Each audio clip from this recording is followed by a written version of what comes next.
안녕하세요. 6월 학력평가 통합과학 우리 친구들과 함께 해설을 하게 된 김청혜라고 합니다. 자, 우리 친구들 긴장하는 마음으로 문제를 풀었을 거예요. 근데 그 긴장을 조금 풀어줄 수 있는 문항이 또 1번이기도 하고 긴장을 더 고조시킬 수 있는 문항이 1번이기도 합니다. 그러면 우리 친구들이 가장 먼저 풀었을 그 1번 문제부터요. 먼저 선생님이랑 같이 해설 한번 해보도록 하겠습니다. 자, 그럼 1번 문제 한번 볼게요. 질문을 보시면 다음은 지구로부터 받는 중력에 대한 학생 A부터 C의 대화이다 이렇게 되어 있어요. 그러면 우리 친구들은 이 문제에 대해서 먼저 보기 전에 문제 자체에서 우리 중력에 대한 이야기를 하고 있거든요. 그러니까 중력에 대한 개념 정리가 되어 있어야 이 문제를 풀이가 가능했다라고 보셔야 되는 거예요. 그럼 이 중력을 어디서 가지고 올 거냐면 우리 만유인력에서 가지고 올 거죠. 여기 질량이 다른 질량을 가지고 있는 물체가 있다라고 생각하는 거예요. 그럼 두 물체가 있고 두 물체 사이에 거리가 있겠죠. 그럼 우리 이거 만유인력 어떻게 구하기로 했어요? 우리 만유인력이라는 힘이라는 것은요, 선생님, 상수에는 비례하고 그리고 두 물체 사이에 거리가 있었죠, 이거. 거리에 제곱에는 반비례합니다 라고 했던 거예요. 그리고 각각의 물체의 질량의 곱에는 비례했던 거죠. 근데 이 두 개의 물체 중에 하나의 물체가 지구만큼 엄청나게 큰 천체일 때를 얘기했던 거예요. 그럼 이거 하나가 우리 지구의 질량이다라고 두는 거죠. 그럼 그 물체와 지구의 사이의 거리는 지구반지름 정도가 될 거예요. 그래서 이 거리를 지구반지름이라고 두고 하나의 질량을 지구의 질량으로 이렇게 놨을 때 우리가 요거 전체의 값을 중력가속도입니다. 이렇게 공부를 했던 거예요. 그래서 이 중력가속도가 우리 친구들 9.8 이거 기억하셔야 되고 그래서 우리는 중력의 크기를 그때 9.8 중력가속도에 그 물체의 질량을 곱한 것이 바로 중력의 크기 무게가 됩니다. 요거 기억하셔야 되는 거예요. 그걸 우리 친구들이 알고 있었다면 각각의 대화를 통해서 중력에 대해서 옳은 설명을 하고 있는 친구를 찾을 수가 있었거든요. 같이 한번 볼게요. 그럼 지금 질량이 작을수록 물체가 받는 중력의 크기는 크다 이렇게 되어 있어요. 우리가 정리했던 것 중에서 지금 중력이라는 건 결국 중력 가속도의 그 물체의 질량을 곱한 것이었다고요. 그러면 이 질량이라는 값이 크면 클수록 중력이라는 것은 커집니다. 이렇게 되어야겠죠. 근데 여기 지금 질량이 작을수록 물체가 받는 중력의 크기는 크다라고 되어 있으니까 학생 A는 지금 틀린 설명을 하고 있습니다. 라고 골라줄 수가 있어야 되는 거죠. 두 번째 학생도 볼게요. 지구 중심으로부터의 거리에 관계없이 물체가 받는 중력의 크기는 일정합니다. 이렇게 되어 있는 거예요. 근데 우리 어떻게 정리했어요? 선생님, 중력이라는 것은요, 두 물체 사이에 거리가 중요했었다고요. 근데 지금 거리에는 관계가 없대요. 그러면 학생 B도 틀린 설명을 하고 있구나. 이렇게 골라주셔야 되는 거죠. 학생 C도 보면 달의 공전은요, 중력에 의해 나타나는 현상이래요. 우리 중력에 의해서 나타나는 현상 공부할 때 달도 질량을 가지고 있고요. 그렇죠. 지구도 질량을 가지고 있었단 말이에요. 그래서 이때 이 지구가 가지고 있는 중력에 의해 달이 공전이라는 운동을 하게 됩니다라는 거 우리 중력 공부하면서 같이 한번 봤던 거니까요. 지금 학생 C는 옳은 설명을 하고 있어서 우리 친구들 정답은요. 2번을 정답으로 골라주면 되겠습니다. 그래서 우리 이 문제를 통해서는 우리 친구들이 만약에 이 문제를 놓쳤다라고 한다면 중력에 대한 개념을 우리 친구들이 바르게 잡고 있는지 중력이라는 것을 어떤 요인들의 값으로 계산할 수 있는지 이런 개념들을 조금 명확하게 체크를 하셔야 되는 거고요. 그냥 단순히 개념을 묻는 것이었기 때문에 이 문제는 그렇게 어려운 문항은 사실 아니었어요.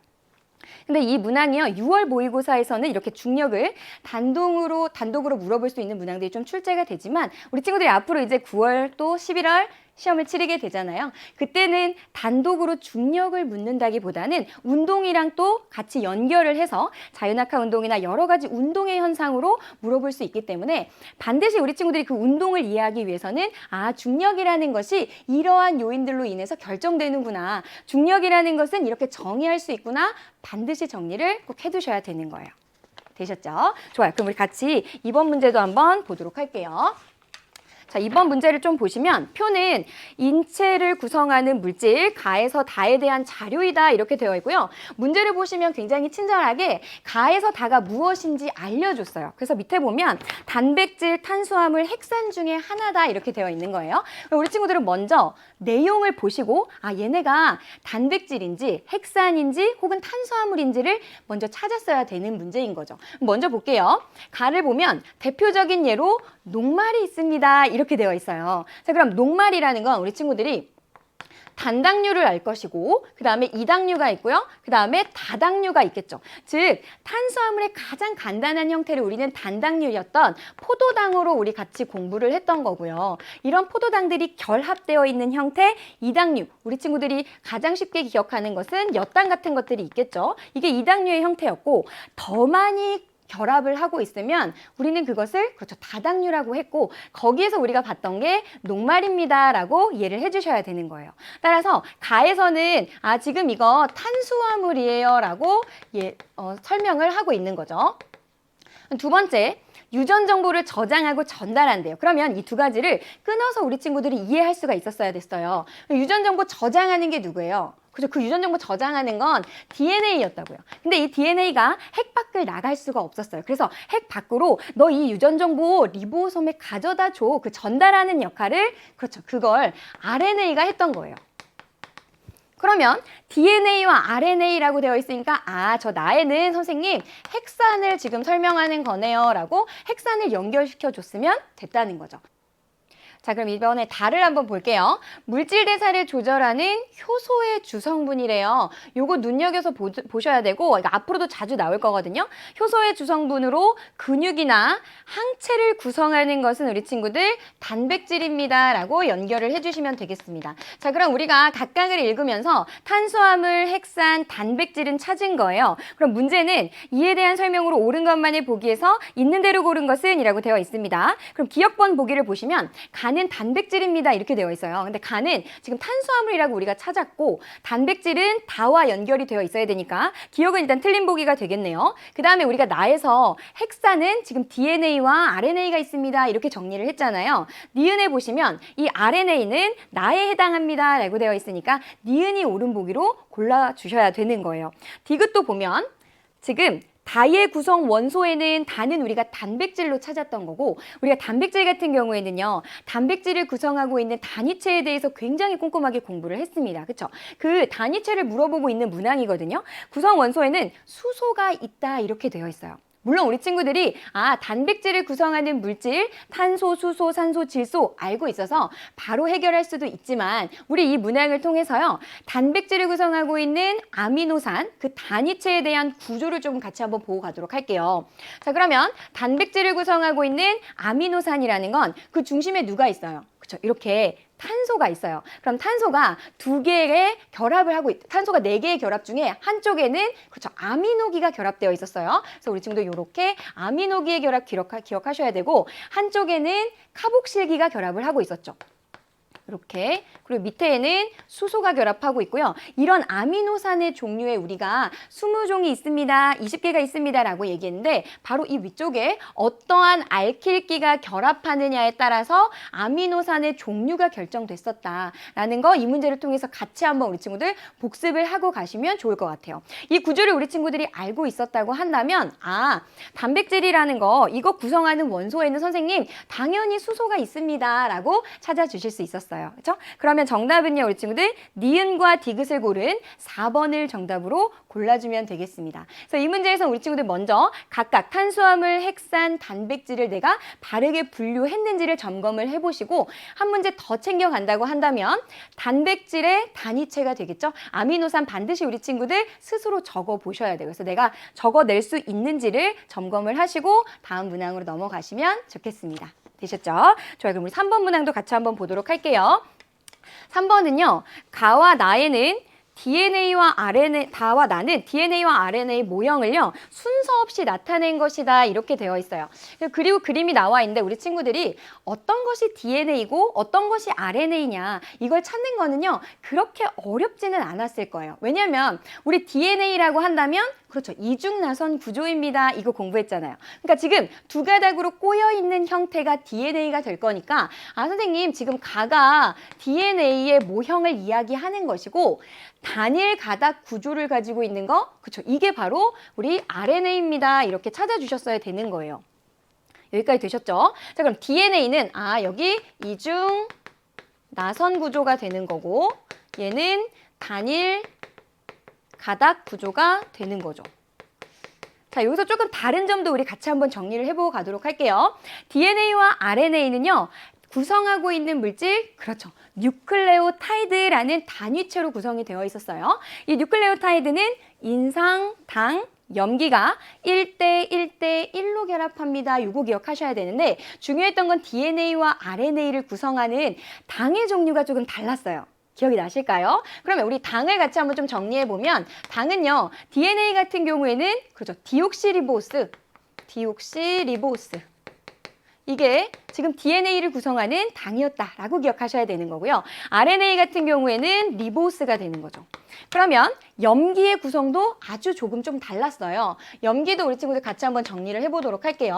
염기는요. DNA 같은 경우에는 아데닌, 또 그리고 구아닌, 사이토신, 그 다음에 타이민을 가지고 있었어요. 근데 RNA에는 아데닌도 있고 구아닌도 있고 사이토신도 있고 다 있는데 누구는 없어요. 맞아. 타이민도 없어요. 타이민이 없어서 여기에는 유라실이라는 것이 존재합니다. 이 부분 같이 챙겨주셔야 돼요. 요번 모의고사에는 나오지 않았지만 다음에는 충분히 출제가 될 수 있는 포인트가 되는 거예요. 되셨죠? 요거 한번 챙겨주셔야 되고 그렇다면 우리 앞에서도 했던 얘기 DNA는 어떤 역할을 하게 되는 거예요? 그렇죠? 얘는 유전 정보를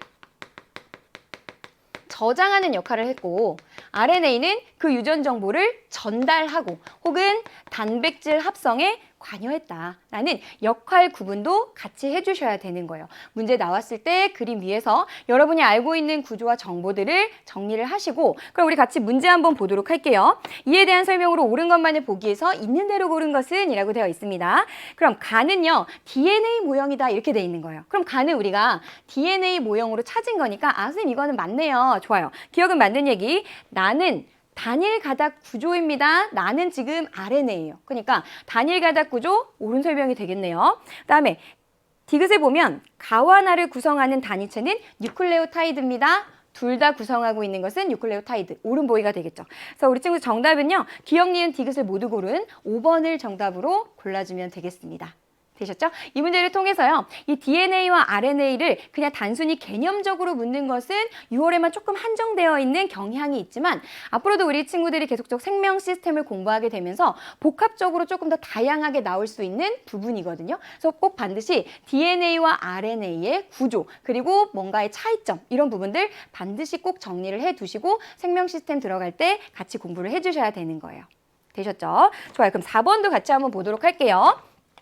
문제를 먼저 한번 보시면 그림은 자석 위에 떠 있는 초전도체 A를 나타낸 것이다 이렇게 되어 있어요.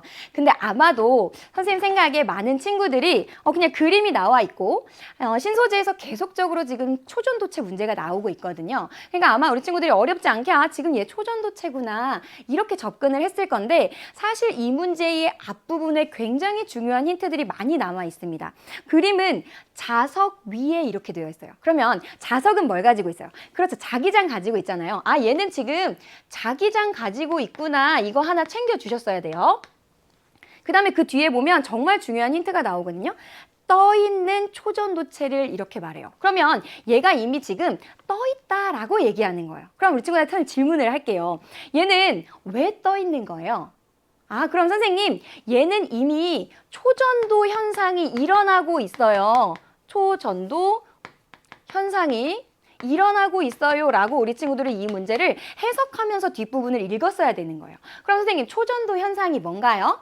우리 친구들 초전도 현상이 뭐예요? 그렇죠. 어떤 물질이 특정 온도 이하에서 우리는 그걸 뭐라고 불렀어요? 그렇죠. 그 임계온도입니다. 이렇게 얘기했던 거예요. 그럼 임계온도 이하에서 전기 저항이 0이 되는 그 현상 자체를 우리는 초전도 현상이었고 얘가 떠있는 이라는 아주 짧은 서술 안에 얘는 초전도 현상이 이미 일어나고 있습니다. 얘는 전기 저항이 0입니다. 라는 정보를 우리에게 알려주고 있는 서술이었던 거예요. 그래서 그거를 읽고 넘어가셨어야 돼요. 자, 그러면 그 초전도체 A를 나타낸 것이다 라고 되어 있고 이에 대한 설명으로 옳은 것만 있는 대로 고른 것은 이라고 되어 있습니다. 자, 그럼 먼저 그림 보면 지금 초전도 현상이 일어나고 있죠. 이렇게 초전도 현상이 일어나는 물체를 뭐라고 해요? 그죠? 그게 지금 초전도체인 거예요. 자, 그러면 이렇게 초전도체가 있는데 거기에 자석처럼 어떤 외부 자기장을 가해주게 되면 초전도체가 어떻게 돼요? 그렇죠. 그 자기장을 밀어내게 된다고요. 그러면서 얘가 떠있게 되는데 우리 이러한 현상을 뭐라고 공부한 거예요? 우리 그것을 마이스너 효과입니다. 이렇게 공부했던 거죠. 그래서 많은 친구들이 선생님 초전도 현상은 뭐고 초전도 체는 뭐고요. 거기에 또 마이스너 효과는 뭔가요? 그냥 그림 하나에 이런 단어가 있대라고 그냥 뭉뚱그려서 정리하고 가다 보면 우리 친구 조금 더 난이도가 높아지면 이런 문항이 어려워지거든요. 그래서 반드시 내용 정리를 꼼꼼하게 해주셔야 되는 거예요. 초전도 현상이라는 건 뭐예요? 임계 온도, 특정 온도 이하에서 전기 저항이 0이 되는 현상을 얘기하는 것이고 그런 물질을 우리가 초전도체라고 한 거예요. 그런 초전도체에 외부 자기장을 가해주게 되면 그 자기장을 밀어내게 되죠. 그래서 떠 있게 되는데 그 떠 있는 현상을 우리는 마이스너 효과입니다 라고 반드시 정확하게 이해해 주시면 되는 거예요. 자, 그럼 보기 한번 같이 볼게요. A는 전기 저항이 0이다 이렇게 되어 있어요. 그러니까 떠 있는 요거 해석했으면 아 선생님 지금 얘 떠 있고 초전도 현상 이미 일어나고 있기 때문에 얘 전기 저항 0이에요. 이렇게 찾아주셨어야 되는 거죠. 니은도 보면 A의 전류가 흐를 때 전기 에너지 손실이 없대요. 왜 전기 에너지 손실이 없을까요? 전기 저항이 0이니까. 그러니까 니은도 옳은 보기가 되는 거예요. 이거 적극적으로 활용하고 있는 게 어디예요? 그게 바로 자기부상 열차다. 우리 이렇게 공부했죠. 근데 거기 보니까 이 현상을 자기부상 열차에 활용할 수 있습니다. 라고 되어 있으니까요. 우리 친구 정답은 기역, 니은, 디귿을 모두 고른 5번으로 골라주시면 되겠습니다. 되셨죠? 좋아요. 그럼 5번도 같이 한번 볼게요. 5번의 문제 보면 그림은요. A부터 C의 전자 배치를 모형으로 나타낸 것이다. 이렇게 되어 있어요. 2019년, 2020년 계속 갈수록 이 부분에 대한 문제가 지속적으로 출제가 되고 있거든요. 그래서 우리 친구들 원자 모형에 대한 거, 화학 결합에 대한 부분은 꼭 정리를 해두셔야 됩니다. 근데 여기에 보면요. 지금 우리에게 A, B, C의 원자 모형 속에서 2 플러스 9 플러스 11 플러스 지금 양성자수를 우리에게 정보로 줬거든요. 그럼 우리 친구들 머릿속에 아 선생님 원자 번호라는 것은 그 물체의 양성자수와 같고요. 그리고 전자수와 같아요 라는 것이 이 문제를 보면서 떠올랐어야 되는 거죠. 자 그러면 얘가 2 플러스라는 건 아 A는 원자 번호 2번이구나. 그러면 얘는 선생님 헬륨이에요. 이렇게 찾아주셨어야 되는 거예요. 두 번째 얘는 9 플러스니까 원자 번호 9번에 그렇죠. 플로린이다. 이렇게 찾아줘야 되죠. 그 다음 C는요 11 플러스래요. 아 그럼 원자 번호 11번에 얘는 나트륨입니다. 이렇게 찾아주셨으면 된다는 거죠. 자, 그럼 생각해 봅시다. 우리가 원자 모형 공부할 때 원자가 있을 수 있는 그 원자 껍질, 전자 껍질이 있었죠. 그 전자 껍질, 첫 번째 전자 껍질에는요, 전자가 몇 개까지 있을 수 있었어요? 2개까지 있을 수 있어요. 그래서 그 2개를 모두 다 가지게 되면 대단히 안정한 상태가 되면서 다른 원자와 굳이 결합하지 않는 우리는 그러한 원소들을 18쪽에 있는 원소들, 그렇죠. 비활성 기체입니다. 이렇게 공부했던 거예요. 그럼 지금 A는요. 아, 얘 지금 비활성 기체구나. 이렇게 찾아주시면 되겠고 B를 보시면 B는요. 지금 9개의 전자를 갖는데 마지막 전자 껍질에 7개의 전자를 가져요. 그러면 아 얘는 모르긴 밀러도 여기에 전자 하나를 얻어서 마치 옥텟 규칙을 만족하면서 네온의 전자 배치를 이루려고 하겠구나. 요것도 같이 한번 챙겨주셔야 돼요. 그러면 이번에 C는요. 마지막 전자 껍질에 전자 하나를 가지고 있어요. 그럼 얘를 전자를 잃어버림으로써 얘도 안정한 전자 배치를 이루려고 할 겁니다. 라고 정리해 주시면 되겠습니다. 그럼 같이 보기 한번 보도록 할게요. 문제는 기억은 A는 C보다 전자를 잃기 쉽다 이렇게 되어 있어요. 근데 우리가 A는 비활성 기체로 찾았던 거예요. 그럼 얘는 대단히 안정한 상태이기 때문에 전자를 잃거나 얻으려고 하지 않는다고 했으니까 기억은 일단 틀린 보기가 되겠네요. 니은 보시면 B는 원자가 전자수는 7개래요. 그럼 원자가 전자수가 뭐예요? 그렇죠. 가장 바깥 전자 껍질에 있는 화학 반응에 참여하는 전자의 수가 되니까 지금 7개입니다. 이렇게 찾아주시면 되는 거예요. 그러니까 니은 맞는 얘기. B와 C가 결합할 때 그럼 B는 전자를 얻습니까? 이렇게 묻는 거예요. 그럼 얘는 전자를 얻으려고 하고 얘는 잃으려고 하니까 B가 전자를 얻게 되겠죠. 그래서 우리 친구 정답은 니은과 디귿을 고른 4번을 정답으로 골라주면 되겠습니다. 자, 그럼 우리 같이 6번도 한번 보도록 할게요. 다음은요. 우주론이 확립되는 과정에서 중요한 역할을 한 과학자 A부터 C에 대한 설명이다 이렇게 되어 있어요. 자, 그럼 먼저 어떤 과학자에 대한 설명인지 같이 한번 읽어보도록 할게요. 현재 우주를 이루고 있는 기본적인 입자들은요. 빅뱅 빅뱅 직후에 만들어졌습니다. 이렇게 주장하는 거예요. 그래서 이 우주는 굉장히 초고온 초밀도 하나의 점에서 시작했고 얘가 그렇죠 빅뱅 팍 대폭발이 일어나게 됐고 계속적으로 팽창했는데 우주의 온도는 서서히 식어갔습니다. 그 안에서 기본적인 입자들이 만들어지게 되면서 지금과 같은 우주가 만들어졌습니다. 라고 설명하는 것이 바로 그렇죠. 얘는 빅뱅 우주론이다. 이렇게 보셔야 되는 거예요. 그럼 이 빅뱅 우주론 우리 친구들 가모프를 떠올려 주시면 되겠죠. 자, 두 번째도 한번 볼게요. 얘가 B는요. 우주가 팽창하는 것에는 동의한대요. 보니까 우주는 팽창은 하는데 그 생기는 빈 공간에 우주가 팽창한다면 부피가 커지니까 새로운 공간이 생기는데 그 새로운 공간에는 새로운 물질이 계속적으로 생겨날 거야. 그러니까 우주는 항상 같은 상태를, 같은 밀도를 그대로 유지하게 될 거야. 이렇게 이야기했던 과학자가 있죠. 바로 우리 정상 우주론을 설명했던 호일이라는 과학자를 떠올려 주시면 되는 거예요. 지금 A와 B가 다른 점은 뭐예요? A는 한 점, 고온 고밀도에서 얘가 대폭발을 했고 얘가 계속적으로 팽창하게 되면서 물질 같은 것들이 만들어지는 것은 아니고 우주의 온도가 서서히 식어가면서 거기서 기본 입자가 생겼어 라고 이야기를 하는 거니까요. 우주의 밀도는 점차 낮아졌다라고 얘기하는 거고 B 같은 경우에는요. 공간이 넓어져 부피는 팽창하는데 그래 그 안에 질량이라는 것도 같이 물질이 생성되기 때문에 우주의 밀도는 일정할 거야 라고 설명하는 거예요. 되셨죠? 그럼 C를 보면 통신 실험을 하던 중에 빅뱅 우주론을 지지하는 결정적인 증거, 바로 우주 배경 복사를 발견했다 이렇게 이야기돼요. 자, 그러면 가모프가 빅뱅을 이제 예측하면서 빅뱅이 정말 맞다면 빅뱅 이후 우주의 온도가 3000 켈빈에 도달할 때 빛이 직진하게 될 거고 정말 빅뱅이 맞다면 그 빛이 지금도 관측되어야 하는데 그 빛은 2.7K로 관측이 될 거야 라고 예측을 했었죠. 근데 바로 누구예요?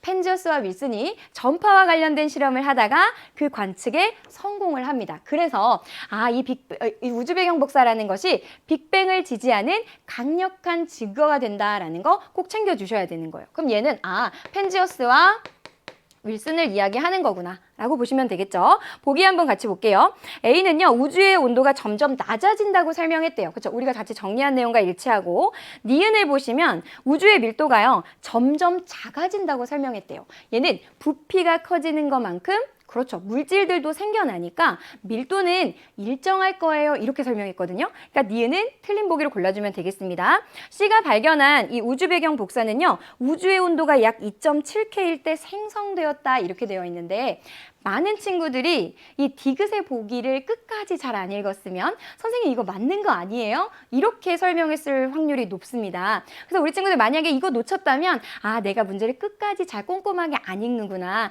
앞으로는 꼼꼼하게 끝까지 읽어야지 라는 습관을 들이셔야 되는 거예요. 끝에 보시면 2.7K일 때 생성되었다 이렇게 되어 있어요. 근데 그 우주 배경 복사 그때 출발한 그 빛이 지금도 관측되어야 해 라고 얘기했고 지금 관측된다면 2.7K일 거야. 근데 그것이 관측된 거예요. 여기 나와 있는 온도는 지금 관측되는 그 온도를 이야기하는 것이지 생성된 건 언제예요?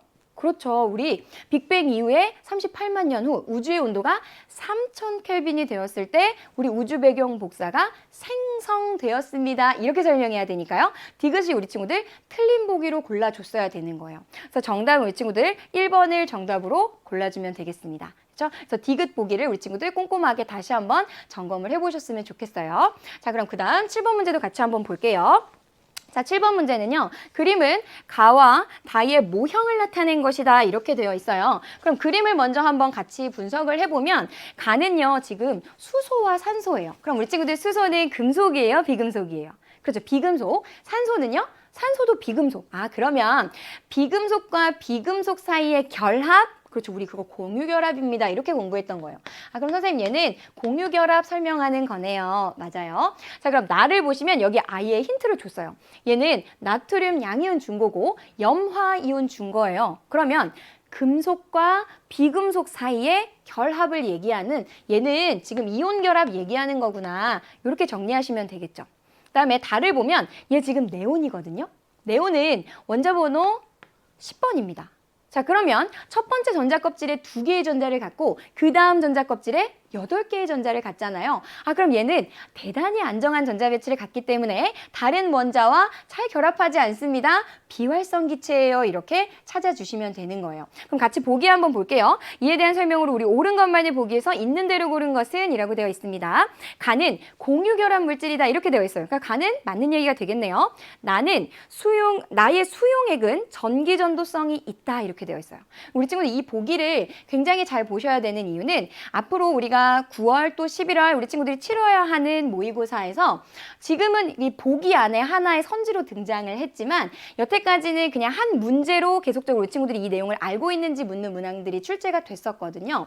무슨 얘기냐면 지금 공유결합이 있고 이온결합이 둘 다 주어졌어요. 예전에는 탐구 같은 문제에서 공유결합 물질, 즉 얘가 고체 상태일 때 그리고 얘를 액체 혹은 수용액 상태일 때에 전기전도성에 대한 내용을 알고 있는지 묻는 문항들이 거의 대부분 출제가 됐었거든요. 근데 지금은 그냥 선지 하나로 들어가 있는 거기 때문에 우리 친구들 앞으로 이 부분은 출제 가능성이 있다라고 보셔야 되고 꾸준히 이 내용들은 점검을 해주셔야 돼요. 그럼 공유결합 물질들 같은 경우에는 고체에서 전기전도성이 있어요, 없어요? 얘는 없어요. 얘가 액체 수용액이 되어도 없어요. 그런데 이온결합성 물질은 고체에서는 없지만 얘네들을 수용액에 녹이거나 액체가 되게 되면 각각의 이온들이 전하 운반자의 역할을 할 수가 있겠죠. 그렇게 되면 전류가 흐르게 될 거란 말이에요. 그럼 얘는 이때는 전기전도성이 생기는구나. 달라지니까 얘는 문제에 자주 출제가 되는 거예요. 그리고 지금 그 문항이 나와 있는 거죠. 보시면 나는 수용액에서 전기전도성이 있다 이렇게 돼 있는 거예요. 그러니까 우리 친구 정답 니은도 옳은 보기로 골라주셨어야 되는 거죠. 디귿을 보면요. 나에서 나트륨 이온은 다와 같은 전자 배치를 갖는다 이렇게 되어 있어요. 그러면 나트륨은 원자 번호 몇 번이에요? 11번이에요. 그럼 11번이라는 건 첫 번째 원에 전자 2개 가질 거고요. 그 다음 원에 전자 8개 가질 거고 마지막 원에 전자 1개를 가질 건데 안정한 전자 배치를 이루려면 그렇죠. 얘 하나를 잃어버려야 되겠죠. 그러면 2번, 2개 8개니까 총 10번인 네온과 같은 전자 배치를 이루게 될 거라는 거예요. 근데 여기 지금 네온이 나와 있으니까요. 우리 친구들 디귿까지 옳은 보기로 골라줘서 정답은 기억, 니은, 디귿을 모두 고른 5번을 정답으로 골라주면 되겠습니다. 이 문항은요. 우리 친구들 반드시 맞았더라도 꼼꼼하게 복습해 주셔야 되는 것은 3개년 동안 또 6월, 9월, 11월 동안 이 문항들이 출제가 되지 않은 적이 없기 때문에 반드시 우리 친구 눈여겨보셔야 되고요. 어떠한 유형들로 또 출제가 될 수 있는지도 비교하면서 공부를 좀 해뒀으면 좋겠습니다. 자, 그럼 우리 그 다음 문제 보도록 할게요. 다음은요. 규산염 광물의 결합 방식에 대한 탐구 활동이다 이렇게 되어 있어요. 그래서 그 탐구 과정을 좀 우리 친구들 같이 보시면 지금 도면과 끈을 이용해서 여기 도면과 끈 여기 나와 있고요. 규산염 사면체 모형을 만든다 이렇게 되어 있어요. 그래서 접어가지고 지금 이 모습을 만든다는 거예요. 그리고 이 규산염 사면체 모형을요. 규칙성이 있도록 연결하면 지금 요런 구조가 나올 수 있습니다 라고 해서 탐구 결과로 주어진 결과가 되는 거죠. 자, 그러면 우리 친구들 이걸 딱 봤을 때는 우리 사실 규산염 사면체의 정확한 개념이 요걸 통해서 우리 친구들이 확인하기는 조금 어려웠을 수 있지만 요 사면체 구성을 우리 이렇게 기억하셔야 돼요. 중심에 누가 있어요? 규소가 있어요. 규소는 원자 번호 14번이 되죠. 그러면 원자과 전자 몇 개를 갖는 거예요? 4개를 가지니까 얘는 4개의 원자과 전자를 갖습니다. 이렇게 보셔야 되는 거예요. 자, 근데 규소와 산소가 결합하고 있다고요. 그럼 산소는 원자 번호 몇 번이에요? 그렇죠. 8번이니까 원자과 전자 2개, 6개니까 6개를 가져요. 그러면 선생님 여기에 산소가 이렇게 결합하게 되면 산소는 여기에 또 하나, 둘, 셋, 넷, 다섯, 6개 이렇게 갖게 되는 거예요. 여기도 산소가 결합하게 되면 하나, 둘, 셋, 넷, 다섯, 6개 이렇게 갖게 되는 거죠. 이쪽에도요 산소가 결합하게 되면 하나, 둘, 셋, 넷, 다섯, 6 여기도 그릴게요. 하나, 둘, 셋, 넷, 다섯, 6개가 되는 거예요. 그러면 지금 규소를 중심에 두고 산소 4개가 결합하고 있는 것인데 여기에 보시면 산소 요 자리에요. 전자 하나가 더 들어갈 자리가 있어요. 그래서 여기를 금속 양이온 같은 것과 결합을 하게 되면 독립된 구조를 갖게 되죠. 우리 그거 뭐라고 공부한 거예요? 그걸 우리는 독립형 구조입니다 라고 공부했던 것이고 그게 바로 감람석이 되는 거죠. 그래서 우리 친구들 그 예까지도 같이 기억을 해주셔야 되는 거예요. 근데 여기에 그냥 그렇게 금속 양이온이 결합하는 게 아니라요. 이렇게 딱 봤더니 옆에 규소가 하나 더 있는 거예요. 그러면 이 옆에 규소가 나랑 공유 결합하자라고 한다면요. 여기에 규소는 또 원자과 전자 4개를 갖게 되니까 하나, 둘, 셋, 넷. 그럼 여기에 또 산소, 산소, 산소 이렇게 결합이 가능해지는 거예요. 즉 우리가 여기서 공부했던 건 뭐냐면 하나의 산소가 서로 다른 규산염 사면체와 규칙적으로 결합을 할 수 있습니다. 이런 규칙성에 대해서 공급했던 거고 그 내용들을 우리 친구들이 알고 있었다고 한다면 이 그림을 봤을 때 여기에 이렇게 공유하고 있는 이 부분이 산소구나라는 것을 찾아낼 수가 있었어야 되는 거죠. 따라서 여기는요.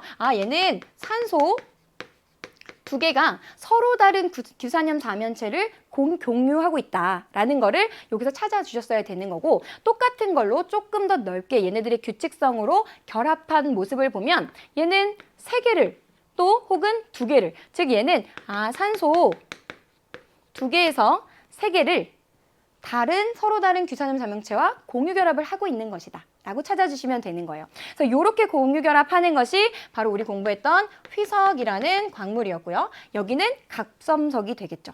자, 그럼 우리 같이 보기 한번 보도록 할게요. 이에 대한 설명으로요. 보기에서 옳은 것만을 있는 대로 고른 것은 이라고 되어 있습니다. 기억번에 보시면 흑운모는 기역과 같은 결합 구조로 되어 있다. 근데 지금 우리 기역이 뭐냐면 기역번이라는 것은 사슬 모양의 연결된 구조, 지금 이 그림을 이야기하는 거거든요. 근데 우리 지금 누구로 찾은 거예요? 기역과 같은 결합 구조는 휘석입니다. 이렇게 찾았거든요. 그리고 흑운모 같은 경우에는 그렇죠, 판상이다라는 구조도 같이 연결을 해주셨어야 되는 거예요. 그래서 기역은 틀린 보기가 되겠고요. 니은에 보면 규산염 사면체 사이에 공유하는 산소의 수를 묻고 있어요. 그렇기 때문에 우리 친구들 이 구조에 대해서 이해가 됐어야 이 문항을 풀 수 있는 문항이었기 때문에 조금 우리 친구들이 난이도 있게 느꼈을 수 있다는 거예요. 자, 그러면 여기는 산소 2개, 여기는 2-3개 이렇게 우리 얘기했으니까 지금 공유하는 산소의 수는 기역이 니은보다 많다? 아니죠. 니은이 더 많은 거니까 지금 니은도 틀린 보기로 골라주면 되겠습니다. 자, 그러면 디귿에 보시면 규산염 사면체가 다양한 형태로 결합하여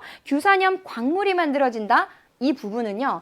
우리 친구들 정말 중요한 표시를 해두고 정리를 해두셨어야 되는 거예요. 우리가 이거 공부할 때 선생님 지각을 구성하는 물질은요. 규산염 광물이에요. 이렇게 공부했던 거고 그럼 우리 생명체를 구성하는 물질은 조금 뒤에 우리 15번에서 정리하겠지만 탄소화합물로 같이 공부했던 거거든요. 근데 얘네 둘 다 규칙성을 가지고 다양한 물질들을 만들어내고 있는 그 규칙성에 대해서 공부하는 부분이었어요. 여기는. 그렇기 때문에 규산염 사면체가 다양한 형태로 결합하여 그 규칙성을 가지고 규산염 광물이 만들어진다라는 것을 우리 친구들이 찾아낼 수 있었어야 되는 거죠. 정답은 디귿만 고른 2번을 정답으로 골라주면 되겠습니다.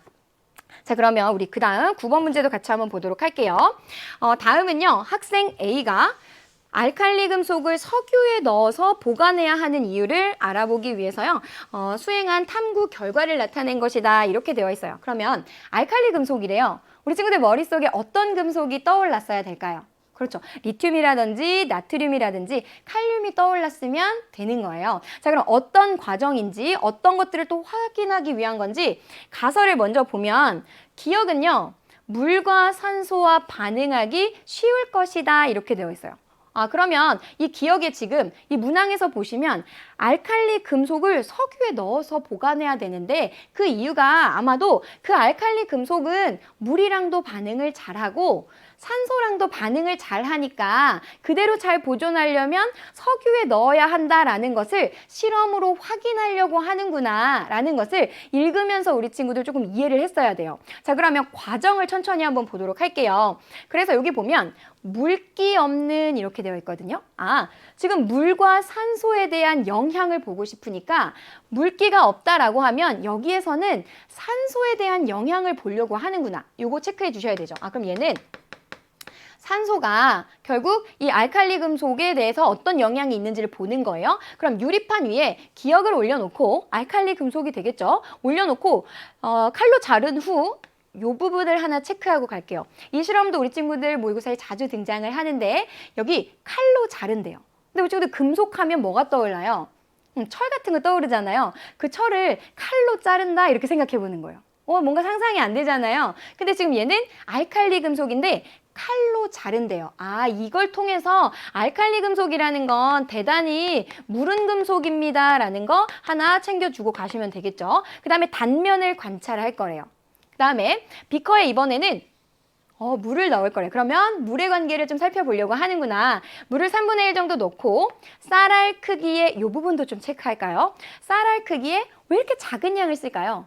너무 폭발적으로 반응하니까 많은 양을 사용하면 위험해서 아주 적은 양으로 실험하는구나. 그런 것도 이런 실험 설계에서 우리 친구들 캐치해낼 수 있으면 훨씬 좋겠죠.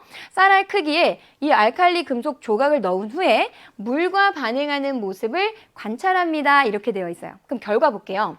가에서 단면의 광택이 사라졌대요. 그럼 우리 은백색의 광택을 띠는 이런 메탈, 금속 같은 것들 우리 이렇게 반응식 한번 써보면 얘가요. 네, 이렇게 되겠죠. 지금 알칼리 금속이 산소와 반응하게 되면 얘는 광택을 가지고 있었는데 산화 반응이 일어나면서 산화불이 만들어지게 되는데 이때 광택을 잃어버리게 된다는 거죠. 그러면 산소와 반응하지 않도록 해야 되는 거구나 라는 것을 여기서 뭔가 성질이 변했습니다. 화학 반응이 일어났어요 라는 걸 하나 캐치하실 수가 있을 것 같고, 나에서요 어떤 기체가 발생했대요. 자, 그럼 우리 알칼리 금속에서 알칼리 금속 얘가 물이랑 만나게 되면 이때 이렇게 염기성 물질 만들어지게 되고 수소기체 발생합니다. 요거 기억하셨어야 돼요. 그래서 여기서 발생한 기체는 수소기체구나 이렇게 찾아주셔야 돼요. 우리 요번 문제에서는 묻지 않았지만 뭐도 챙겨주셔야 되냐면 이때 이 염기성 물질 만들어지잖아요. 그럼 여기에다가 선생님이 페놀프탈레인 탁탁탁 넣어요. 그러면 무슨 색으로 변화가 될까요? 그렇죠. 붉은색으로 변합니다 라는 것도 요거 같이 챙겨주셔야 돼요. 다음에도 나올 수 있는 문항입니다. 자, 그러면 결론 볼게요. 가설이 타당하대요. 가설은 알칼리 금속이라는 것이 물과 산소와 반응하기 쉬울 것이다 라고 했는데 실제로 두 반응이 잘 일어났기 때문에 가설이 타당하대요. 알칼리 금속은 석유 혹은 액체 파라핀 같은 것에 넣어서 보관해야 됩니다 라고 해석해 주시면 되는 거예요. 자, 그럼 보기 한번 볼게요. 리튬은요 기역으로 적절하다 이렇게 되어 있어요. 그러면 기역은 우리가 알칼리 금속이었잖아요. 그럼 리튬, 나트륨, 칼륨이 있습니다. 그럼 리튬은 적절한 것이 되겠죠. 니은은 산소래요. 근데 니은은 우리가 수소로 찾았던 거잖아요. 그러니까 니은이 틀린 보기가 되겠네요.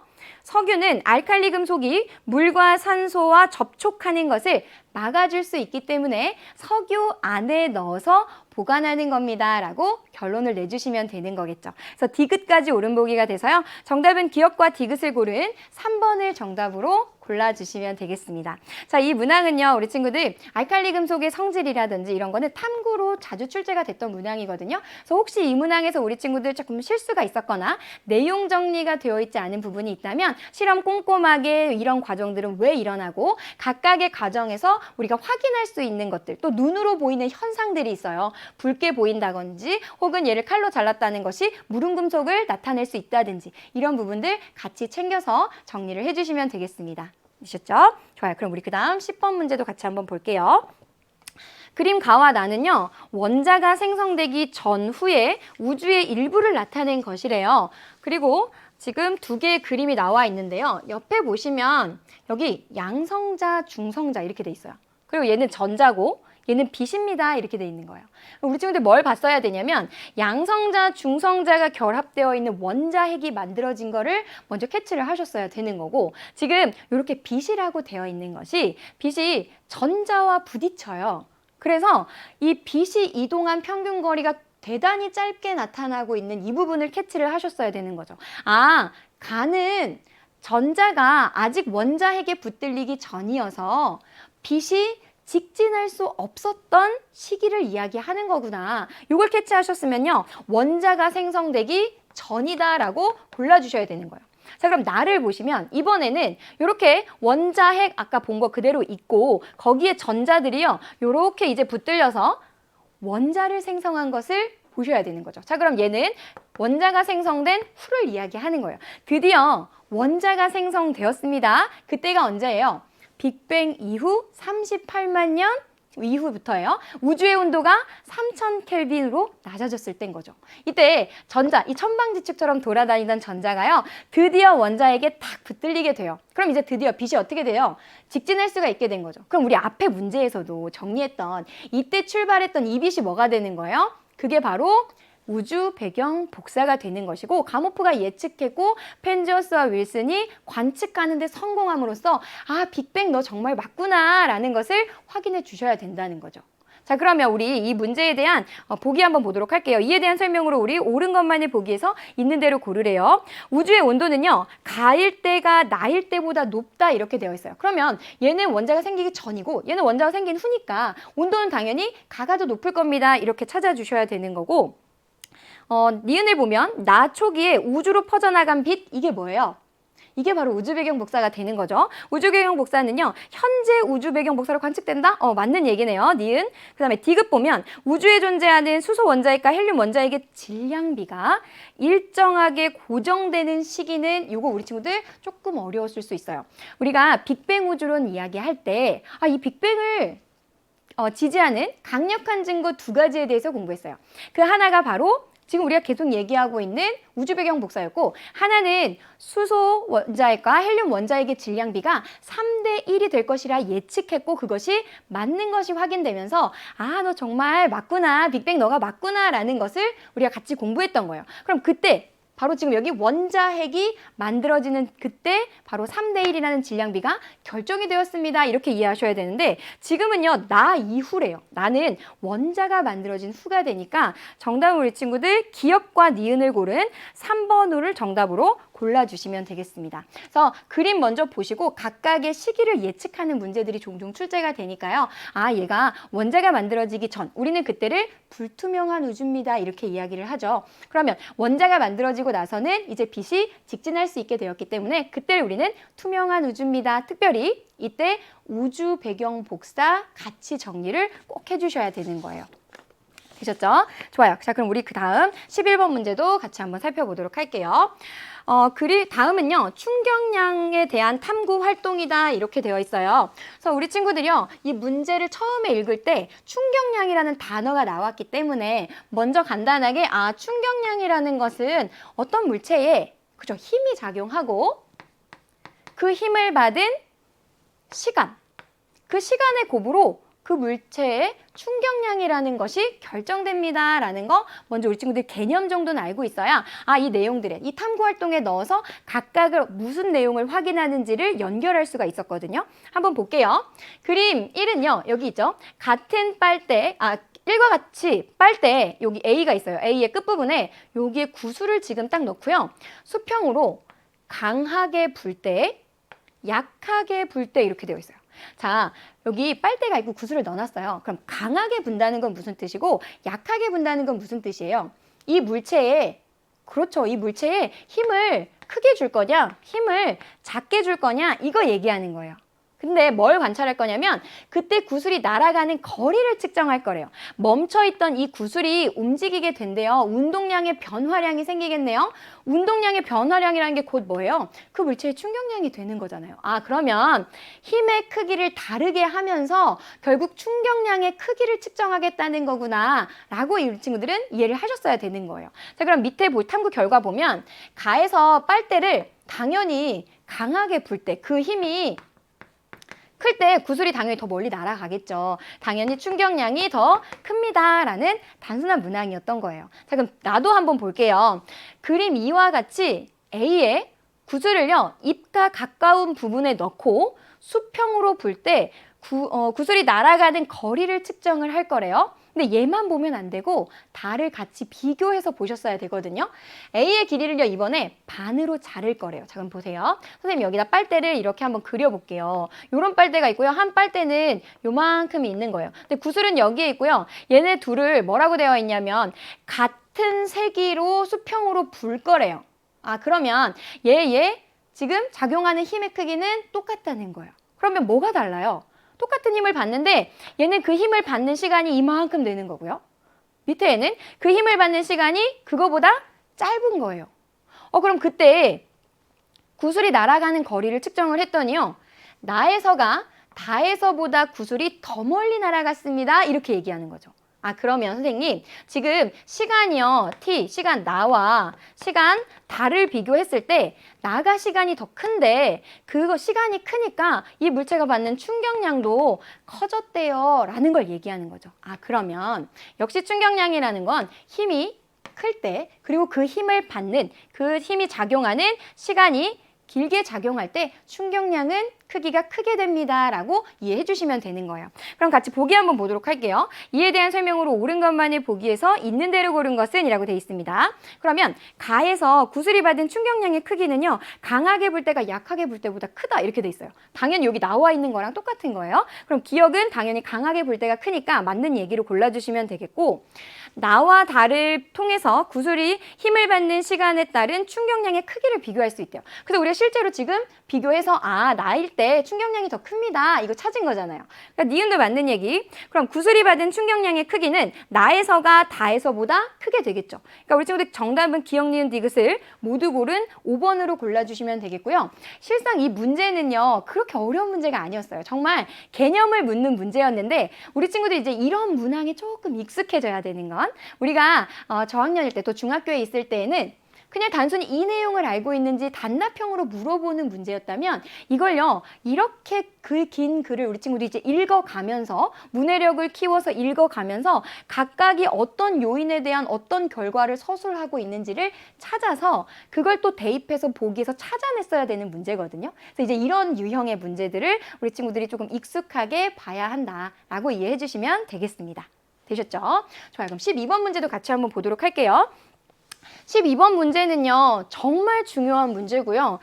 우리 친구들 6월뿐만이 아니라 9월, 11월, 그리고 우리 친구들 계속 앞으로 치르게 되는 시험에서도요, 3개년 동안 한 번도 빠지지 않았고 나왔던 문항인 거예요. 그러니까 좁은 범위에서 출제될 때도 중요하지만 이 통합과학 전 범위에서 출제될 때도 얘가 되게 중요한 개념이구나, 항상 출제가 됐던 개념인데, 우리 친구들이 보기에는 유형이 자꾸 달라지는 것 같지만 실제 이 문항은요, 지금 수평으로 던진 물체의 운동에 대한 문항인데 물어보는 게 매번 똑같아요. 그러니까 그냥 이 강 나왔을 때, 우리 친구들이 이 문제를 풀었을 때 각각의 개념을 한 번만 잘 정리해 놓으시면 이 문항 계속 출제가 될 거기 때문에 그때마다 우리 친구들 차라리 점수를 챙겨간다 이렇게 보시는 거예요.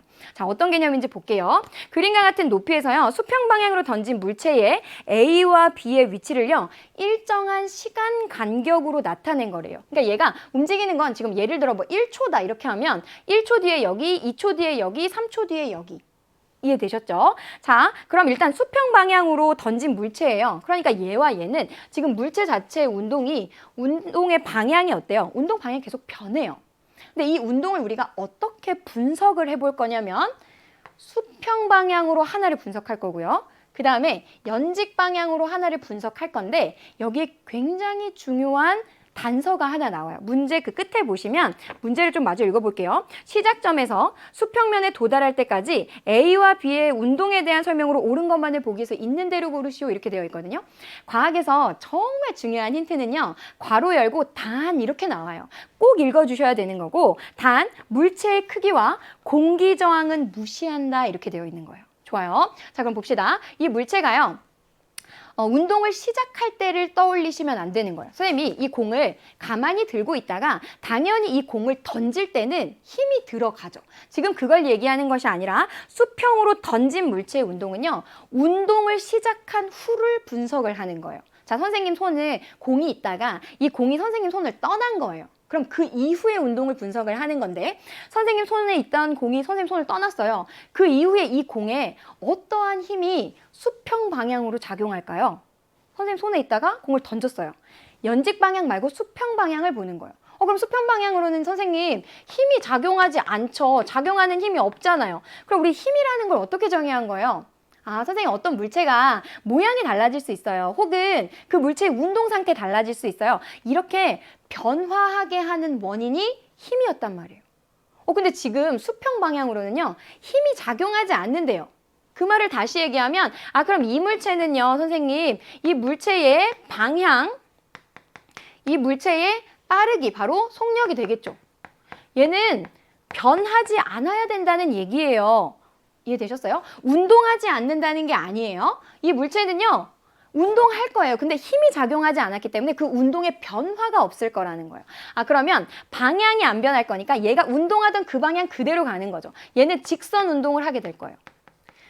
속력이 안 변한대요. 그럼 우리 속력이 안 변하는 운동? 그게 바로 등속 운동이 되는 거죠. 그래서 우리 수평 방향으로는요, 힘을 받지 않기 때문에 등속 직선 운동합니다 라는 것을 찾아주셔야 되는데, 그림에서 어떻게 찾느냐? 매 초 수평 방향으로 얼마만큼 이동했는지, 그 간격이 일정한지를 찾으면 되는 거예요. 그럼 1초 뒤에 봤더니 수평 지금 얘가 한 칸 이동했어요. 맞아요. 또 1초 뒤에 봤더니 얘는 또 한 칸을 이동하네요. 그 다음 또 1초 지났더니 얘는 또 한 칸을 이동하니까 A라는 물체는 매 초 같은 간격을 유지하고 있는 등속 직선 운동하고 있는 거예요. 맞죠? 자, 그럼 이번에 B를 볼게요. B도 1초 뒤에 봤더니 이번에 얘가 3칸을 이동했어요. 그러면 A보다는 속력이 빠르구나. 이건 하나 찾으실 수가 있겠죠. 자, 그러면 그 다음에 또 1초가 지나니까 몇 칸을 이동했는지 봤더니 또 3칸을 이동했대요. 1초 뒤에요. 또 3칸을 이동해요. 그러면 A보다 B가 속력이 빠르지만 그 속력이 변했다는 건 아닌 거예요. 매 초 같은 거리를 계속 같이 이동하고 있으니까 A도 B도 지금 등속 직선 운동합니다 라고 찾아주셨어야 되는 거죠. 되셨어요? 자, 그럼 이번에는 연직 방향을 볼게요. 자, 여기에 우리가 공기 저항은 무시한다 이랬기 때문에 이 연직 방향으로는 지금 작용하는 힘이요. 하나예요. 뭐예요? 모든 물체, 질량을 가지고 있는 모든 물체는 지구 중심 방향에서 끌어당기는 무슨 힘? 중력이 작용한다고, 중력. 좋아요. 그러면 중력만 받아서 낙하하는 운동을 우리가 뭐라고 해요? 그걸 우리가 자유낙하 운동입니다. 이렇게 공부했던 거죠. 그러면 자유낙하 운동은 뭐예요?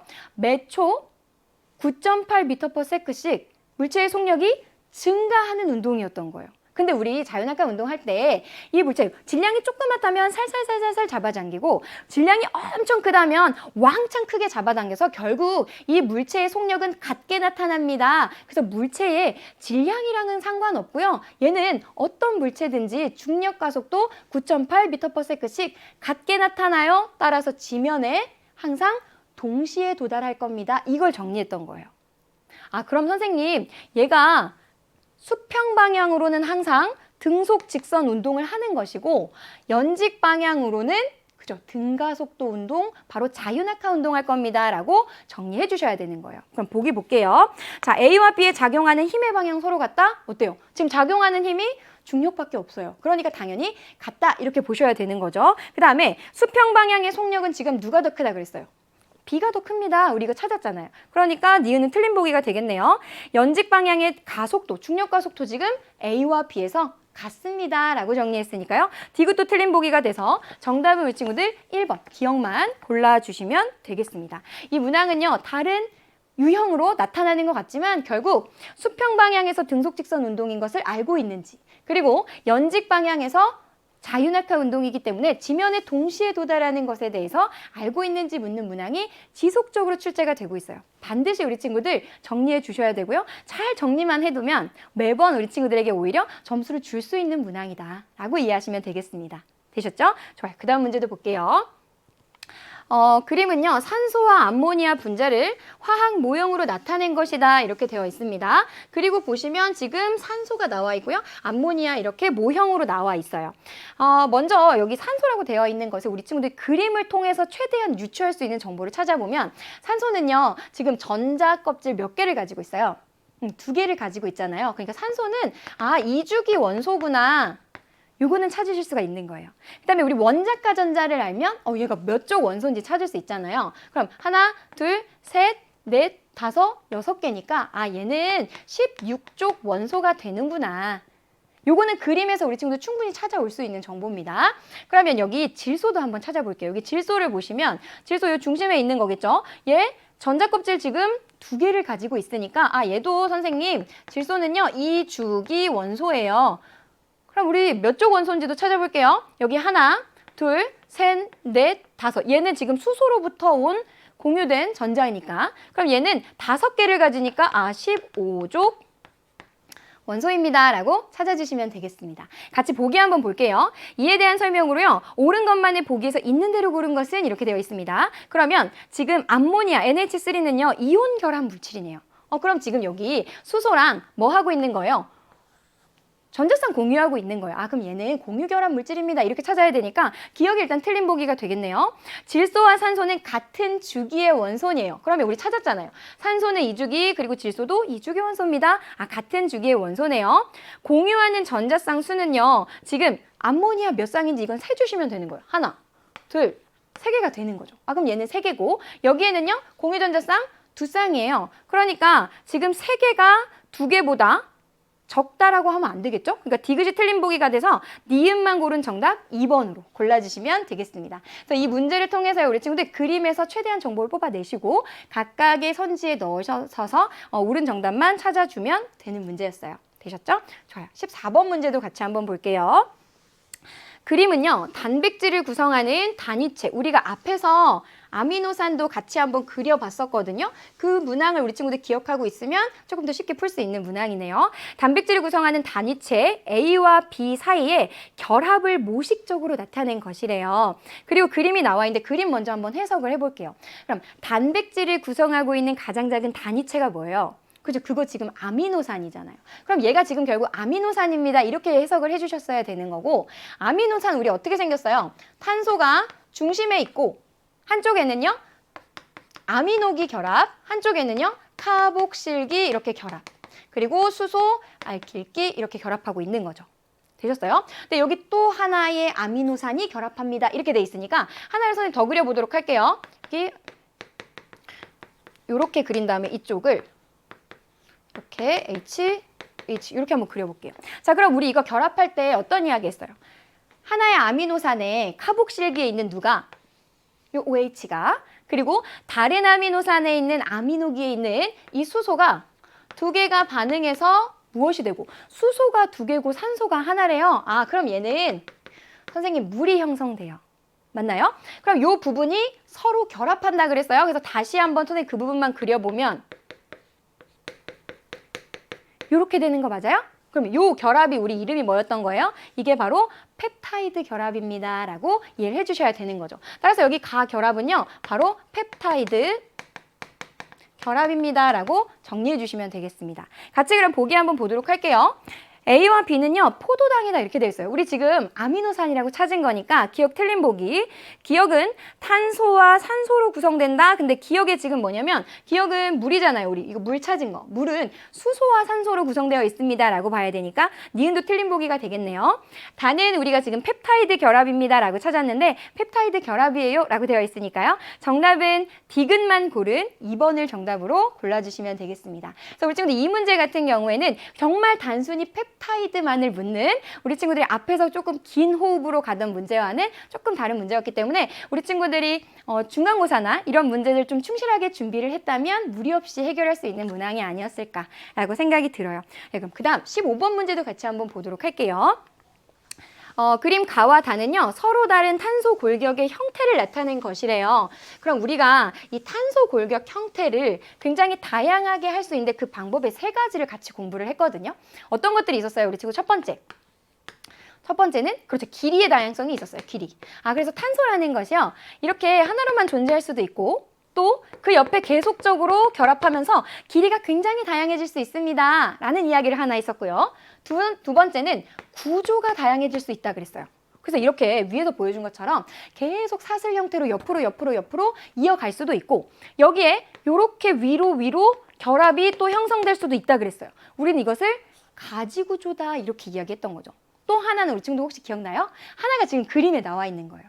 그게 바로 고리 모양의 구조도 가능합니다. 우리는 그것을 구조다양성이다 라고 이해하셔야 되는 거죠. 그럼 세 번째는 또 뭐가 있을까요? 세 번째는요. 결합의 다양성인 거예요. 그래서 탄소 사이에 단일 결합도 이렇게 가능하고요. 어떤 결합도 가능해요? 아, 선생님 이렇게 이중 결합도 가능해요. 맞아요. 그리고 삼중 결합도 가능한데 그 삼중 결합이 지금 가에 나와 있는 것이다 라고 이해하시면 되겠습니다. 되셨죠? 그럼 보기 볼게요.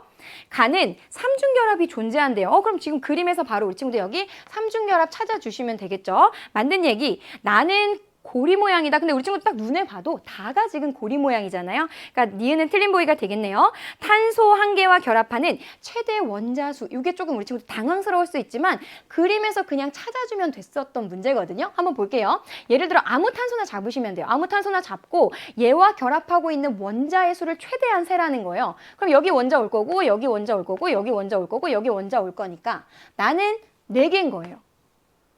되셨어요? 자, 그럼 여기 고리 모양도 똑같이 세주시면 돼요. 아무거나 하나 잡으셔서 얘를 여기도 하나 올 거고 여기도 하나 올 거고 얘 올 거고 얘 올 거니까 얘도 4개인 거예요. 아, 그러면 나와 다가 같네요. 그쵸? 근데 지금 얘는요. 나가 가보다 작다. 나가 다보다 작다. 이렇게 되어 있으니까요. 정답은 우리 친구들 기억만 고른 1번을 정답으로 골라주면 되겠습니다. 되셨죠? 그래서 우리 친구들 3번째 장까지 풀어봤고 이제 마지막 장 16번 문제 같이 한번 보도록 할게요. 자, 그림은요. 가는 백열전구고요. 나는 수소기체 방정관, 그리고 나는 헬륨기체 방정관에서 나온 빛의 스펙트럼이다. 이렇게 되어 있어요. 그러면 우리 친구들 그림에서 먼저 확인할 수 있는 것은 가는 백열전구잖아요. 그러면 모든 파장의 빛이 지금 세개띠, 연속된 세개띠로 나타나는 가는 그렇죠. 연속 스펙트럼입니다. 이렇게 찾으셨어야 되는 거예요.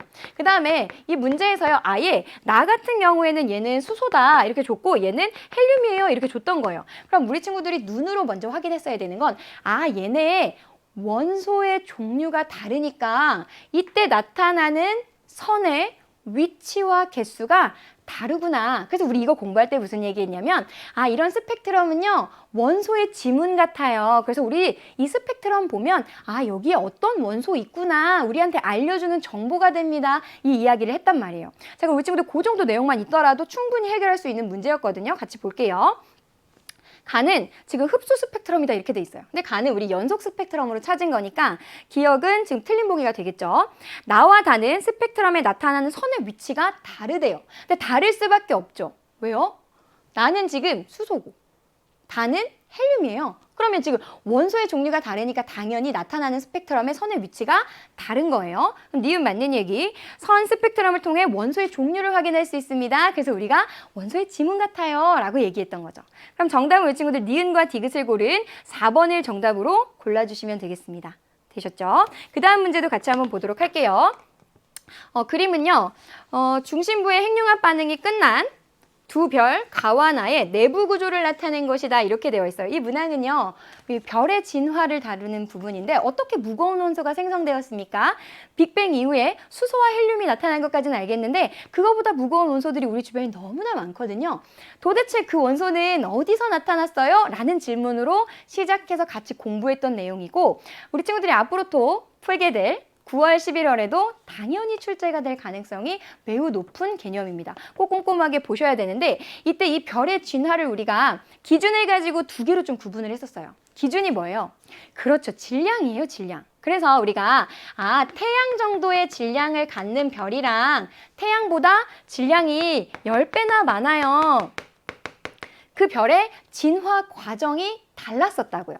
그죠? 그래서 우리가 태양 정도 질량을 갖는 별은 주계열성에서 안쪽에 핵융합 반응을 통해서 탄소 혹은 산소가지를 생성하게 되고 겉에 부분이 수소 핵융합 반응하면서 팽창하니까 적색 거성으로 진화를 한다 그랬어요. 기억이 나시죠? 그 다음에 계속적으로 팽창하게 되면 바깥 부분은 행성상 성운으로 우주공간으로 방출이 되고 안에는 계속 수축하고 수축해서 밀도가 높은 백색 외성으로 별의 일생이 마감됩니다. 라는 거 기억하셔야 되는 거예요. 자, 그러면 이 안에는요, 나는 태양보다 질량이 10배나 많대요. 근데 선생님이 질량을 그때 뭐라고 했냐면 얘는 재료가 되는 거예요. 그래서 재료가 엄청 많은 거니까 탄소를 만들고 나서도 계속적으로 핵융합 반응을 합니다. 라고 얘기했던 거예요. 계속적으로 온도가 올라가면서 핵융합 반응하는데 그 중심에서요, 대단히 안정한 철가지를 만들게 돼요. 바로 태양보다 질량이 10배 이상인 별들은 주계열성에서 시작해서 철가지를 만드는 그렇죠. 초고성 단계로 진화를 했었고 그럼 이 철에서 또 핵융합 반응하나요? 그렇지 않았죠. 철을 만들고 나면 더 이상 핵융합 반응으로는 더 무거운 원소는 생성되지 않는다 그랬어요. 그러면 선생님 철보다 무거운 원소도 분명히 우리 주변에 있잖아요. 맞아요. 그럼 걔네들은 어디서 생겨났어요? 바로 이 초신성이 폭발하는 이 중력파를 견디지 못해서 초신성 폭발 단계에서 철보다 무거운 금이라든지 뭐 우라늄이라든지 구리라든지 이런 물질들이 생겨났다라고 보셔야 되는 거죠. 그리고 나면 계속적으로 수축해서 굉장히 밀도가 높은 중성자 별이나 더 질량이 크다고 하면 빛조차도 빠져나올 수 없는 블랙홀로 별의 일생이 마감됩니다 라고 이해하시면 되는 거죠. 그래서 우리 두 단계를 반드시 같이 기억을 해주셨어야 되는 거고요. 보면 질량은 가가 나보다 크다 이렇게 되어 있어요. 그럼 질량은요 지금 가가 아니라 나가 훨씬 더 큰 거겠죠. 그러니까 기억은 틀린 보기. 중심부의 온도는 지금 철까지 만들려면 30억 켈빈까지 올라가야 되거든요. 그러면 나의 온도가 더 높은 것이 되니까 가가 나보다 낮은 것 맞는 것이 되겠죠. 나가 초신성 폭발을 하면서 철보다 무거운 원소가 생성되었대요. 그럼 얘가 초신성 폭발을 하면서 철보다 무거운 구리 혹은 뭐 우라늄 혹은 금 같은 것들이 만들어졌습니다 라고 보셔야 되니까요. 정답은 니은과 디귿을 골라준 4번을 정답으로 골라주면 되겠습니다. 되셨죠? 이 문제는 반드시 정리해 두셔야 되고 각각의 경로 또 기준이 되는 것이 질량이 되는데 태양 정도의 질량, 태양보다 10배 이상인 그 별의 진화 과정에 대해서 꼭 정리를 해 두셨으면 좋겠습니다. 자, 그럼 그 다음 문제 보도록 할게요. 다음은요, 주기율표의 빗금친 부분에 위치하는 원소 A와 E에 대한 자료이다 이렇게 되어 있어요. 그리고 자료가 나와 있고 이에 대한 설명으로 옳은 것만을 보기에서 있는 대로 고른 것은 이라고 되어 있네요. 자, 그러면 여기 지금 빗금친 여기에 각각의 A부터 E까지의 원소가 들어가는데 이 문제를 많은 친구들이 어려워했을 수도 있고 조금 시간이 많이 걸렸을 수도 있어요. 그럼 어떻게 얘네들을 조금 찾아냈어야 하는가를 좀 볼게요. 먼저 A와 D는 같은 족 원소래요. 그러면 우리 주기율표에서 같은 족은 같은 세로줄에 위치하는 거잖아요. 그러면 A와 D는 이렇게 같은 세로줄에 위치해야 되는구나. 요거 하나 캐치하시면 되겠죠. 그 다음에 B와 D는요. 전자가 들어있는 전자 껍질 수가 같대요. 그러면 전자 껍질 수는 곧 뭐예요? 그렇죠. 주기를 얘기하는 거니까 B와 D는 결국 같은 주기의 원소라는 거예요. 그럼 B와 D는 이렇게 가로줄, 같은 가로줄에 있겠구나. 요거 체크하셨으면 돼요. 그 다음에 C와 E는요. 화학적 성질이 비슷하대요. 그럼 화학적 성질은 원자과 전자와 관련이 있으니까 얘네는 같은 족 원소구나. 그러면 C와 E는요. 같은 족 원소입니다. 이렇게 찾아주셔야 되는 거죠. 마지막에 E는 충치 예방용 치약에 사용됩니다. 이걸 알고 있었던 친구들은 굉장히 쉽게 이 문제를 풀 수 있었고 그렇지 않았던 친구들은 더 오래 걸렸을 확률이 높다는 거예요. 그러면 충치 예방용 치약에 사용되는 E는 바로 뭐예요? 이게 플로린이 되는 거예요. 그러면 플로린에 위치는 2주기 17족 원소니까 이 자리에 2를 넣고 나면 나머지를 채우는 건 생각보다 그렇게 어렵지 않았는데 요거를 못 채웠으면 얘를 막 끼워 맞추느라고 우리 친구들이 굉장히 많은 시간이 소요가 됐을 거다라는 거예요. 한번 봅시다. 먼저 얘네들이 같은 세로줄에 이제 위치를 하게 돼야 돼요. 그러면 세로줄에 위치하려면 여기 아니면 여기잖아요. 그죠? 근데 여기에 지금 그럼 요 자리에 위치할 수 있는 건 누구밖에 안 되냐면 B 아니면 D인데 이 지금 D는 여기에도 있어요. 그러니까 요 자리에는 B밖에 올 수가 없는 거예요. 되셨어요? 그리고 지금 C와 E가 같은 위치, 같은 족에 있어야 되니까 여기 E가 있으면 여기는 또 C가 있을 수밖에 없는 거죠. 되셨죠? 그 다음에 보시면 지금 B와 D가 또 같은 위치에 있어야 돼요. 같은 주기에 있어야 되고 D와 A는 또 같은 족에 있어야 되니까 여기는 A 이렇게 찾아주셨어야 되는 거죠. 되셨죠? 좋아요. 그럼 같이 보기 한번 보도록 할게요. 원자 번호는요. A가 B보다 크다 이렇게 돼 있어요. 그럼 A는 지금 원자 번호 11번이고 B 같은 경우에는 얘 헬륨이니까 2번이에요. 그러면 11번이 2번보다 큰 거 맞는 거죠. 그럼 기억 맞는 얘기. A와 C는요. 같은 주기 원소래요. 그럼 A와 C는 지금 같은 3주기 원소가 되니까 얘도 맞는 얘기가 되겠네요.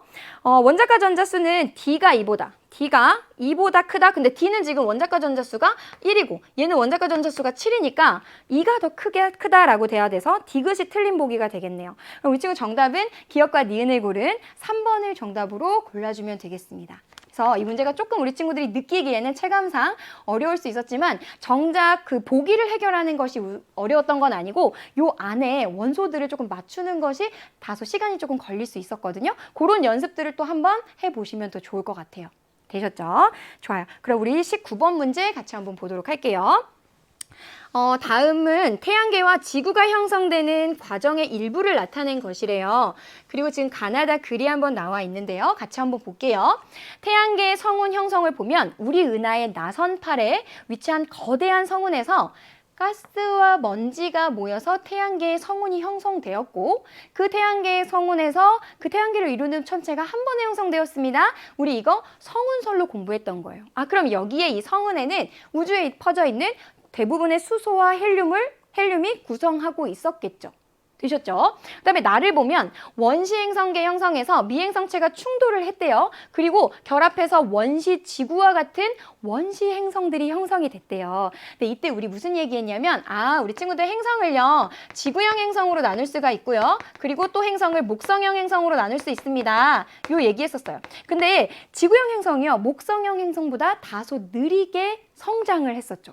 근데 이때 태양 활동을 하면서 태양에 바로 태양풍이요. 이 우주 공간으로 방출이 일어나는데 그 태양풍의 영향으로 수소나 헬륨 등의 굉장히 가벼운 기체들은 굉장히 멀리까지 이동을 하게 되면서 이 수소와 헬륨을 구성하고 있는 얘네들로 주로 구성이 되어 있는 목성형 행성으로 얘는 성장하게 됐고 여기는 거의 그런 물질들은 남아있지 않고 녹는 점이 대단히 높은 암석들 무거운 물질들이 남아있어서 이 지구형 행성들은 암석형 행성이 되었습니다. 우리 이 이야기를 했다고요. 같이 기억해 주셔야 되는 거예요.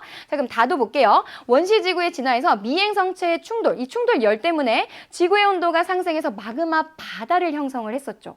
그리고 나서 어떻게 됐어요?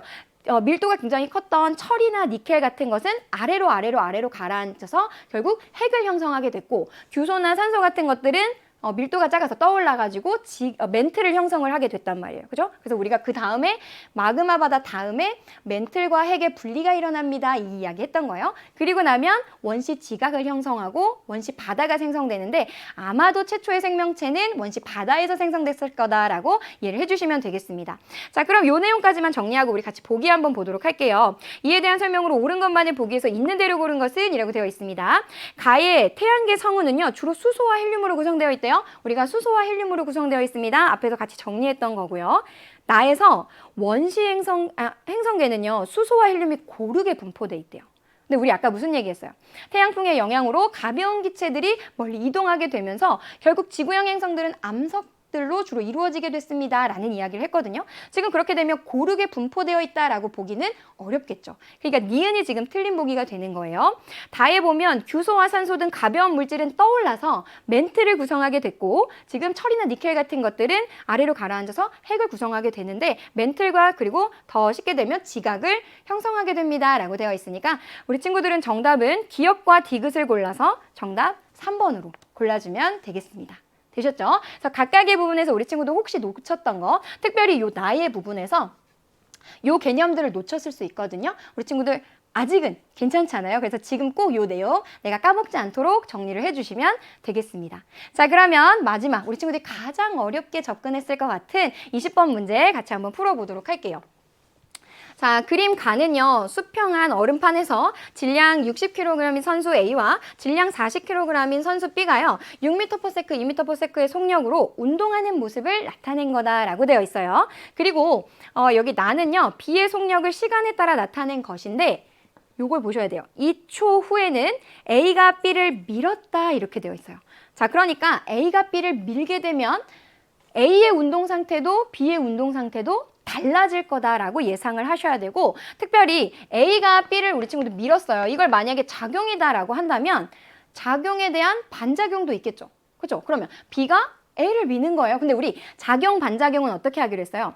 그 힘의 크기가 같고 방향은 반대입니다. 라는 거 꼭 기억해 주셨어야 이 문제 해결이 됩니다. 자, 그러면 밀기 전후의 두 운동의 선수의 방향은 같았다라고 되어 있는 거예요. 문제는요. 자, 그러면 먼저 이 각각의 사람들의 운동하는 정도를 우리 수치로 나타낸 것이 운동량이었다고요. 그럼 우리 B의 사람에 대한 속력을 정보로 줬으니까 B 사람을 좀 같이 볼게요. 이 B라는 사람의 운동의 정도를 수치로 표현하는 그렇죠. 그게 운동량이잖아요. 그럼 우리 운동량을 어떻게 표현하기로 했냐면 질량에다가 속력을 곱한 거였어요. 그럼 지금 이 사람 40kg인 사람이 2m/s로 운동하고 있었다고요. 맞나요? 근데 이 사람을요. 지금 뒤에서 A가 밀었어요. 그럼 이 사람은 힘 받았을 거고 그 힘을 받은 시간이 있겠죠. 즉 충격량이 가해진 것만큼 이 사람의 운동 상태는 달라졌을 거라는 거예요. 운동의 정도는 달라졌을 거라는 거예요. 그럼 이 사람이 이거 살짝 지워보면 이 사람한테 어떤 힘이 작용하고 그 힘을 받은 시간만큼 즉 충격량이 가해지게 되면 이 사람의 운동 상태가 달라졌을 건데 이 사람의 몸무게가 달라지진 않죠. 40kg인데 속력이라는 것이 5m/s로 달라졌대요. 이렇게 되는 거죠. 그럼 우리 이 식을 통해서 지금 요 충격량을 계산할 수가 있는 거예요. 그럼 이 사람 충격량은요. 지금 40 여기서 단위는 생략할게요. 5에서 2를 뺀 얘는 결국 120kg m/s만큼 결국 이 사람의 충격량이 계산이 되는 거예요. 되셨어요? 자, 근데 이렇게 생각해봐요. A가 B를 미는 힘, B가 A를 미는 힘, 작용, 반작용으로 똑같다 그랬어요. 자, 선생님이요. 이 두 개의 손을요, 이렇게 딱 부딪힐 거예요. 근데 왼손이 오른손을 5초 부딪히는데 오른손이 왼손을 2초만 부딪힐 수 있어요? 얘가 충돌한다는 건요. 얘가 충돌할 때 걸리는 그 시간이 똑같아요. 그럼 선생님 얘는 힘도 똑같고 이때 충돌하는 시간, 힘을 받은 시간도 똑같다면 결국 이 B가 받은 충격량이라는 건 A가 받은 충격량의 크기와 어떨 거예요? 같을 거라는 거예요. 되셨어요? 근데 대신 방향이 반대가 되는 거죠. 그러니까 따라서 이 문제에서는 물체가 충돌하는 동안 주고받은 충격량의 크기는 같아요. 방향은 반대고. 그럼 지금 120을 받은 거니까 이 사람은 60kg인 사람이 6m/s로 운동하고 있었죠. 근데 120만큼의 충격량을 받아서 60kg인 사람이 뭔가 어떤 속도로 운동하게 될 거다라는 것을 알 수가 있는 거예요. 그럼 이거 빼주면 360에서 120 빼면 240이 될 거고 이게 60kg인 사람이 어느 정도 속도로 운동하는지를 알게 되는 거죠. 그럼 이 사람은 충돌하고 난 다음에는 4m/s로 운동하겠구나라고 찾아주셨어야 되는 거예요. 자, 그럼 같이 보기 볼게요. 밀면서 받은 충격량의 크기는 어때요? 충돌하는 동안 두 물체가 받는 충격량의 크기는 같습니다. 이거 찾은 거니까 A가 B보다 작다? A는 B와 같습니다. 이렇게 보셔야 돼요. 밀기 전후 B의 운동량의 변화량. 우리 봤잖아요. 얘가 원래 이거 B의 운동량이었는데 충격량이 가해지게 되면 그 B의 운동량이 변하죠. 그럼 결국 운동량의 변화량이라는 것은 충격량이었잖아요. 그리고 이거 우리 찾았잖아요. 120kg/s가 되니까 니은이 오름보기가 되겠네요.